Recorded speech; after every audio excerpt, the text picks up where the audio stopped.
सिंधुदुर्ग जिल्ह्यात जवळपास 800 शेतकऱ्यांचे शेती बंदूक परवाने सध्या वारस हक्काने प्रलंबित आहेत। त्यासाठी हे शेतकरी वारंवार जिल्हाधिकारी कार्यालयाच्या खेपा देखील मारत असतात।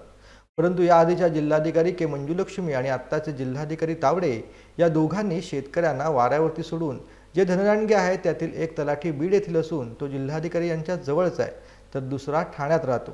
तसेच अनेक उद्योजकांना परवाने देखील देण्यात आलेले आहेत। म्हणजे सामान्य लोकांना परवाने दिले जात नसून यात आर्थिक हितसंबंध आहेत, असा आरोप आमदार वैभव नाईक यांनी केला आहे। आणि याबाबत वैभव नाईक यांनी मुख्य सचिवांकडे तक्रार देखील दाखल केली आहे।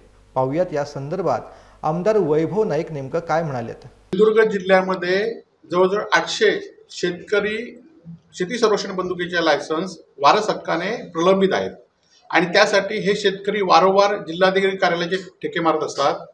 परंतु या दोन जिल्हाधिकाऱ्यांनी या 2 वर्षातली आपल्याला माहिती दिली त्याप्रमाणे या आधीचे जिल्हाधीश मंजुलक्ष्मी आणि आताचे जिल्हाधिकारी या दोन्ही जिल्हाधिकाऱ्यांनी शेतकऱ्यांना वाऱ्यावर सोडून जे धनदांडके आहेत, खरं तर एक तलाठी जो होता जो जिल्हाधिकाऱ्यांच्या अत्यंत जवळचा होता त्याला लायसन दिले आणि ते राहतात बीडला, दुसरे ठाण्यात राहतात त्यांना लायसन दिलेले आहेत, अनेक जे उद्योजक 4-5 आहेत त्यांना लायसन दिलेले आहेत, एका पोलीस अधिकाऱ्याच्या मुलग्याला लायसन जुन्या दिलेले आहेत आणि त्यामुळे सामान्य लोकांना लायसन न देता अशा लोकांना लायसन देत आहेत आणि यामध्ये कुठले तरी आर्थिक हितसंबंध आहेत असा माझा आरोप आहे। त्या संदर्भात त्या आरोपाची चौकशी करण्याची मागणी मी मुख्य सचिवांकडे केलेली आहे आणि त्या संदर्भात त्यांनी नाही केली तर मी माझी कायदेशीर लढाई चालू ठेवेन।